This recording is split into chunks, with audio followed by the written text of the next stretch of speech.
Hello guys, welcome back to new blog. स्वागत है आप सब लोग का यात्रिया से ब्लॉग्स में।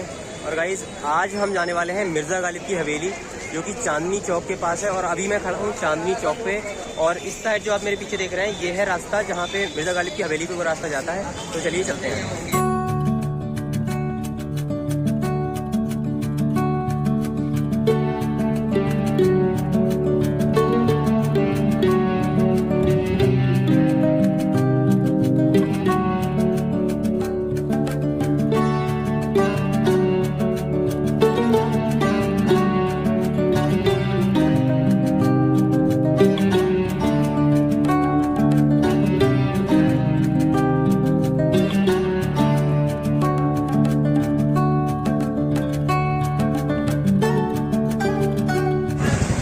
गाइस, हम फाइनली आ चुके हैं मेन उस पॉइंट पे जहाँ से ये चौराहा है, और इस एरिया का नाम बल्ली जान है शायद से। और ये जो मेरे पीछे आप देख रहे हैं, ये गली जाती है जो कि कासिम जान की जो हवेली है, दिल्ली कासिम जान, उसमें ही है मिर्ज़ा गालिब की हवेली। उसका ये एक पार्ट है मिर्ज़ा गालिब की हवेली, तो वहाँ जाते हैं।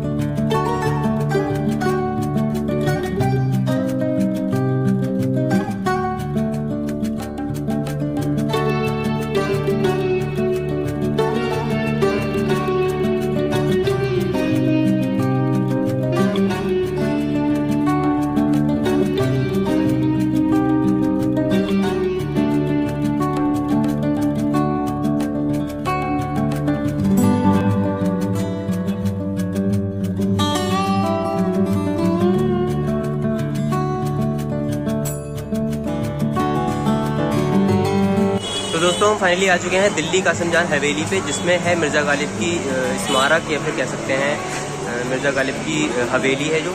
और ये जो आप मेरे पीछे देख रहे हैं, ये है। अब आपको मैं बैक कैमरे से दिखाता हूँ।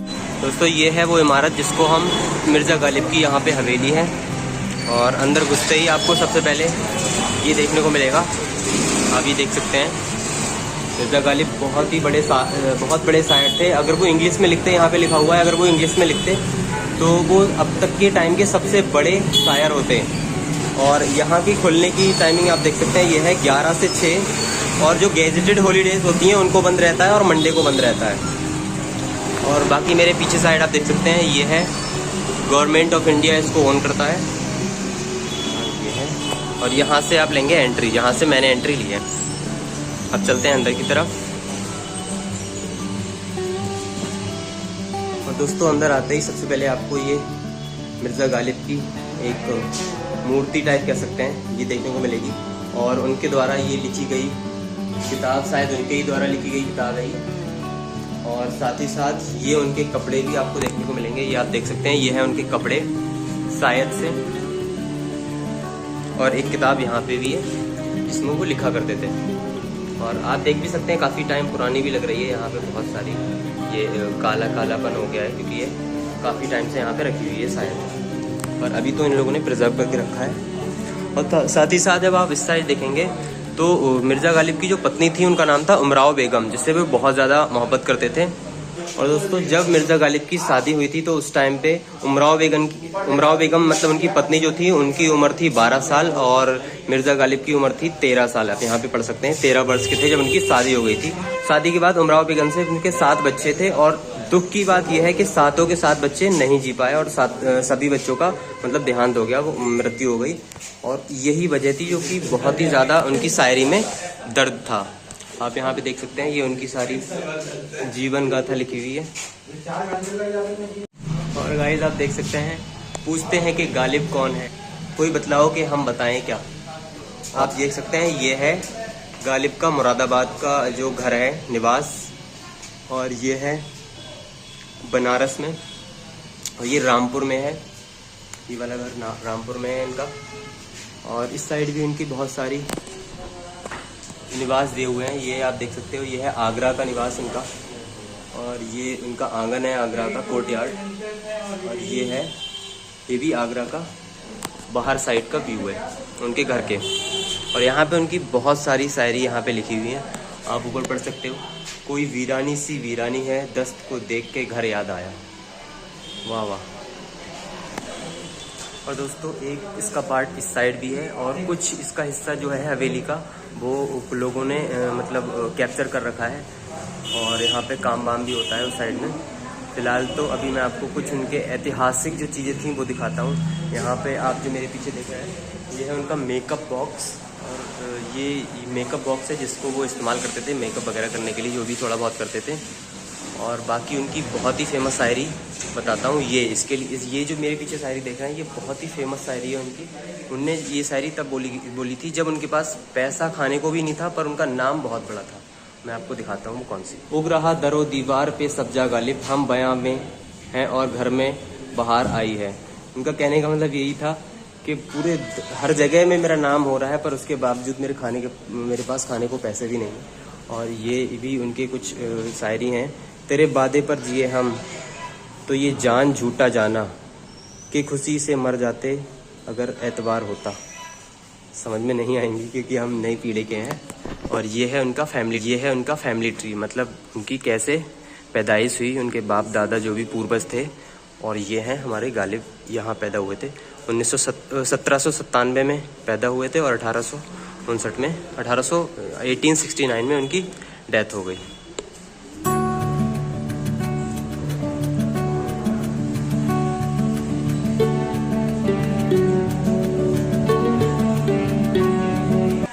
कहूँ किससे मैं क्या है, सबे गम बुरी बला है, मुझे क्या बुरा था मरना अगर एक बार होता। वाह वाह। ये कहाँ की दोस्ती है कि बने हैं दोस्त नशे, कोई चारा साज होता, कोई गमनुसार होता। बहुत बढ़िया।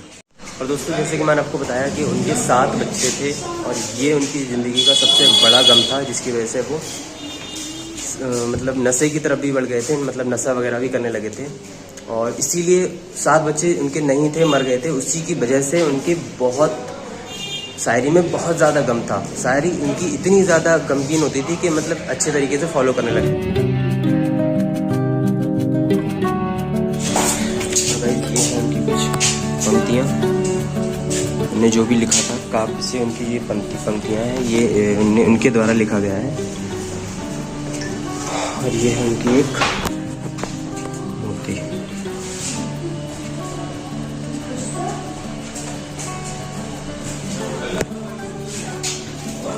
और ये उनके कुछ बर्तन हैं शायद से, पर ये सब सेटअप तो अभी कुछ टाइम पहले ही हुआ है, पर ये शायद से उनके बर्तन हो सकते हैं। पर हवेली उसी टाइम की है, गालिब के टाइम की हवेली है।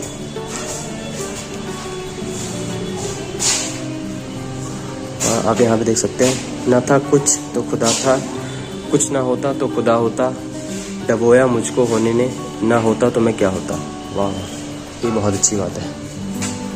और ये है उनके द्वारा एक और उनकी पंक्तियाँ हैं, उनके द्वारा नहीं लिखी हैं, पर मतलब उनने लिखी हैं, पर ये राइटिंग जो है वो कंप्यूटराइज्ड है।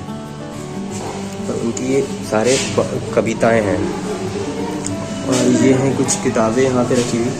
और ये चेस है, मुझे नहीं लगता कि ये उस टाइम का है, पर वो चेस के शौकीन थे, ये हम कह सकते हैं, क्योंकि वही चीज़ें यहाँ पे दिखाई गई हैं जो चीज़ें उन्हें पसंद थी, या फिर जो चीज़ों को वह इस्तेमाल करते थे।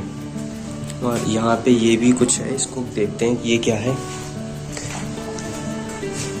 यहाँ पे कुछ लिखा ही नहीं गया है ये क्या चीज़ है। और ये है उनकी कुछ पोस्टर्स बने हुए, और ये हैं किताबें, इनके द्वारा लिखी हुई ये किताबें हैं, क्योंकि बाद में कंपोज हुई होंगी, मतलब बाद में इनको प्रकाशित किया गया होगा। और उनकी शायरी हैं इन किताबों में। और ये है उनकी हिस्ट्री थोड़ी। और एक यहाँ पे बहुत ही बढ़िया शेर लिखा हुआ है, बस के दुश्मन है हर काम का आसा होना, आदमी को भी मयस्सर नहीं इंसान होना। वाह वाह।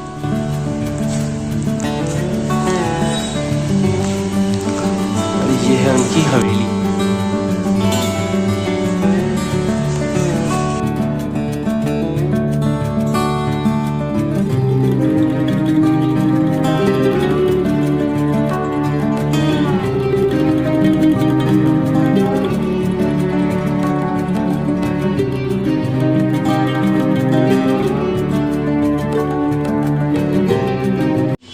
बेगम उमराव जान के यहाँ पे शायद से कुछ कपड़े भी लगे हुए हैं। कुछ कह नहीं सकते उस टाइम के हैं, पर इन्होंने कुछ दर्शाने की कोशिश करी है ऐसा ही कि ये उस टाइम की सारी चीज़ें हैं। कारखाना है। और दोस्तों उनका जो मकबरा है वो निज़ामुद्दीन, हज़रत निज़ामुद्दीन जहाँ पे मज़ार है वहाँ पे है उनका मकबरा, उनकी कब्र कह सकते हैं। और इस गालिब के बारे में पूरी तरह से उनकी ज़िंदगी को पढ़ना बहुत ही ज़्यादा एक कॉम्प्लिकेटेड प्रोसेस है, क्योंकि वो एक पूरी दुनिया है। उन्होंने बहुत बड़े शायर थे पहले तो। अगर वो कहते हैं अगर वो इंग्लिश में लिखते ये सारी शायरी, पहली बात तो वो उर्दू और फ़ारसी में शायद लिखा करते थे, पर लोग कहते हैं अगर वो इंग्लिश में लिखते ये शायरी तो वो दुनिया के सबसे बड़े शायर होते और उनका नाम दुनिया के सबसे बड़े शायरों में होता आज के। पर वो उर्दू और फ़ारसी में लिखा करते थे, जो कि मतलब हर इंसान उस टाइम पे नहीं जानता था, जिसकी वजह से उनकी शायरी पूरी दुनिया में नहीं फैल पाई थी।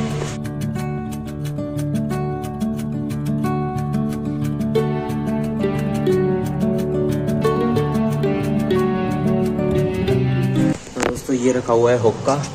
हुक्का के बहुत बड़े शौकीन थे और मोस्टली जितने भी शायर होते हैं वो हुक्का इस्तेमाल करते हैं ज़्यादातर, जो भी शायर होते थे उस टाइम के पुराने शायर। तो गाइस मैं आपको ऑलमोस्ट सारी चीज़ें दिखा चुका हूँ। तो गाइस अब इस ब्लॉग को यहीं पे ख़त्म करते हैं, मिलते हैं अगले ब्लॉग में, तब तक के गुड बाय।